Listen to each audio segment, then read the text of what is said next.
So, hello guys.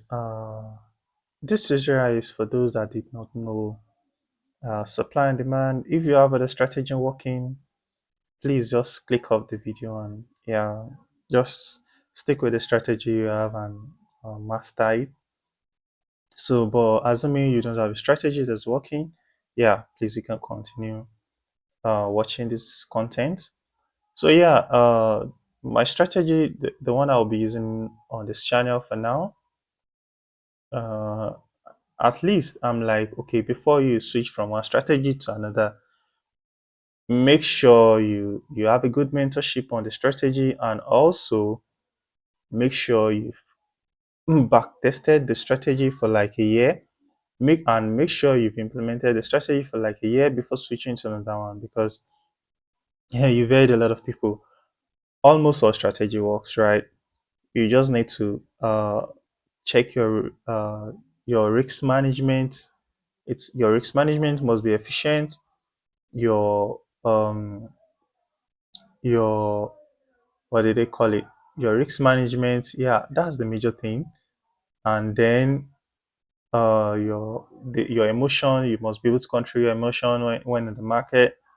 Your risk to reward, that's another very important thing.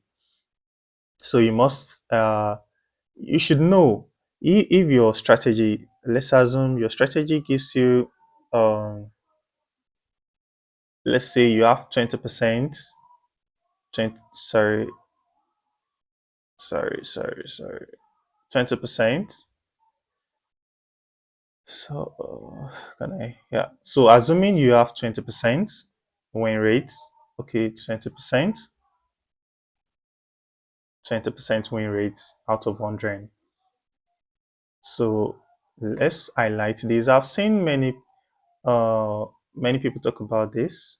So and also, yeah assuming your win rate is 20%, that means out of 10 trades you lose 8, you only have 2. So the good way to be profitable at the strategy is to make sure that you have nothing less than 1 to 8. Sorry, is that 1 to 8? So assuming that you lose 8, that means if you have, let me check the minimum risk to reward you can have, that you be profitable with the 20%. The minimum risk to reward, that's like 2. Okay, that's 4. At 4 you be break even. That means you do 2, you win, you break even. So minimum you must have a risk to reward of 1 to 5, to be profitable. For 30%, for you to be profitable, that means you lose 7 on 10, in 10 trades, you only win 3. So at 2 you will have 6, then that means you need a minimum of 1 to 3. You either need to find a way to increase your risk to your win rate, or you find a way to increase, you just take the trade, leave it to run at 1 to 3, 1 to 5, depending on your win rate you get. So so me, I think mine should be running to like 40% or so, maybe 35, 40 or so. So with that, I noticed, man, I need to have like a 1 to 3 risk to reward. That's why I'm using 1 to 3 for my risk to reward. Whenever I enter the trade, until it either take me out or maybe get to 1 to 2, I break even, and then it's leave it to run to 1 to 3 or something like that. So those are the things you do. So make sure, so maybe if you have 40% win rate, that means you win 4 out of 10. So that means your target will be, I think, even with this 40%, with 1 to 2, with 1 to 2 you'll be profitable. So 40%, 1 to 2, 1 to 2, then 50%. So that's how it goes. Your 50%, which one to, so your 50%, I'll say 1 to 2. Oh, sorry. This one is 1 to 2. Even with 50%, I will advise 1 to 2 actually. 1 to 2. Then maybe when you start to have like 60%, that's a very good win rate. So with 60%, you can have just 1 to 1 and be profitable. Yeah. So you can have 1 to 1 and be profitable. But for learners, for beginners like us, it's kindly almost impossible for us to have this high win rates actually, because you tend to make a lot of mistakes. You neglect some trades that later wins. You take a lot of stupid trades. So yeah, so with that, your win rate tend to reduce a little bit. But don't panic. A good way to profitability with that is just to increase your risk to reward. Don't take profits until you get to the certain uh don't take profit until you get to certain wins, certain risk to reward before you go out of the trade. It's either it gives you a win or you stay in till it gives you that win, or you go out. Yeah, and yeah, or it takes you out. Yeah. So those are the things you do. Just take note of this for your success. Yeah. So that's it about that. Yeah. So assuming you have breakup structure to the upside, so you have something like this. You took out this eye. You have the break of this eye. Then assuming there's another retracement from here, maybe it comes here, takes the eye again. So something like this. So me, what I do is I just wait for it to come back to the side. That's to the last block, especially if there's imbalance here. So just wait for it to come back to.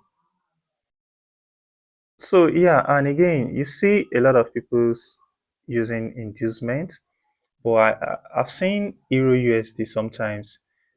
Yeah, sometimes it can be induced and it just falls down to, maybe you see the market retrace and just come take this out, and then from here break another structure. Yeah, it's very possible for you to have something like this. But and I've seen some channels whereby they focus on just something like this, where break of structure, then they wait for this other block to be taken out. They use it as inducement, take their entry here, then go to the upside. But what I'm focusing on presently is just to take all the other blocks. So because sometimes I notice markets can just do something like this and then leave you out, and then while you're still waiting for this load to be induced. But sometimes it can just react from this point here.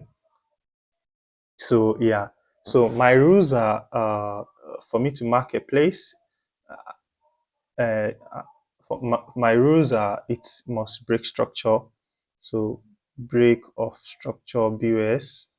Okay, that's my first rule. Then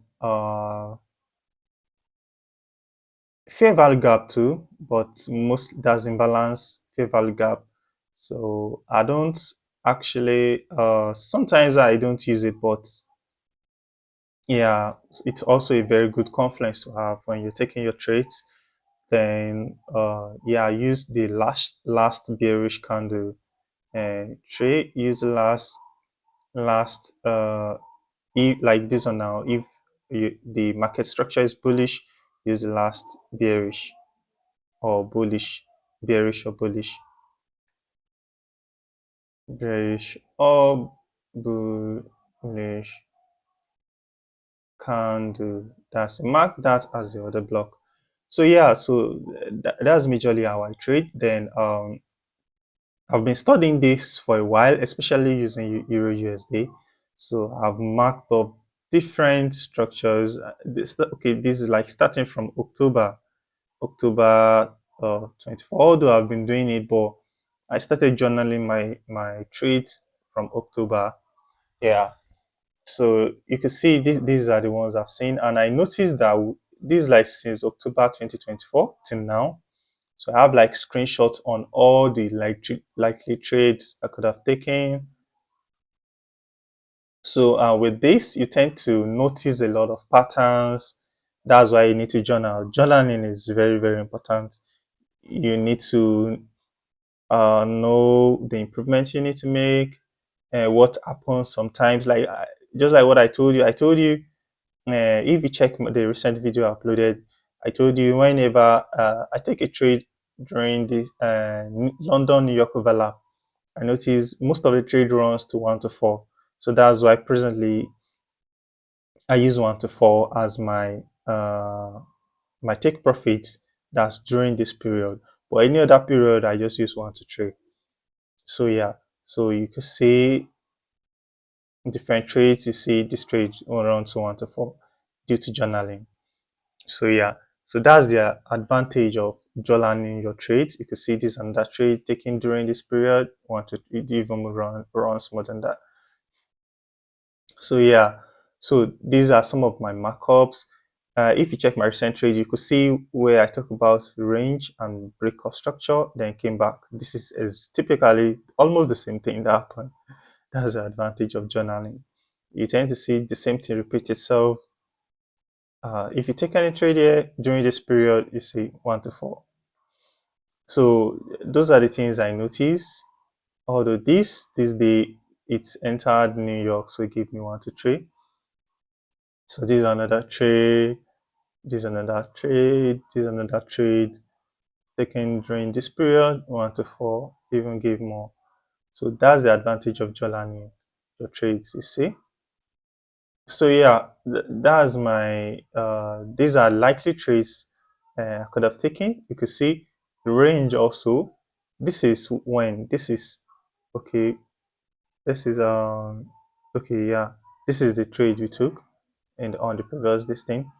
So you can see this is another trade, another trade, yeah, another trade, another trade, another trade. So yeah. So like that, that's how I journal all my trades. Yeah, so join me. So if you want to see more of this, especially on Euro USD, join. Please subscribe to my channel. Then yeah, you see the practice. You practice with me. If you're just learning how to trade, if you want to master supply and demand, although I use this majorly on Euro USD, but it's the same thing all over the pairs. I just want to focus on one pair, see how it moves, the stop loss placement, and the possible risks to reward. Then once I master, then I can switch to other pairs. But for now, as I'm starting, I want to focus on just one, get to profitability with it. Then as time goes on, I move to others. So yeah, thank you guys for joining me on the strategy video. See you guys in the next one. Thank you. So hello guys. Just an addition. Please try to subscribe to my channel. Uh, I'm not just giving out a strategy, right? So if you do subscribe to my channel, you notice that what we major on, and we will teach and teach ourselves, make improvements on the strategy as time goes on. So that is what I want to focus on. So yeah. So make sure you like and subscribe to and turn on the notification bell so that when I post, you can see any new updates. Yeah, thank you.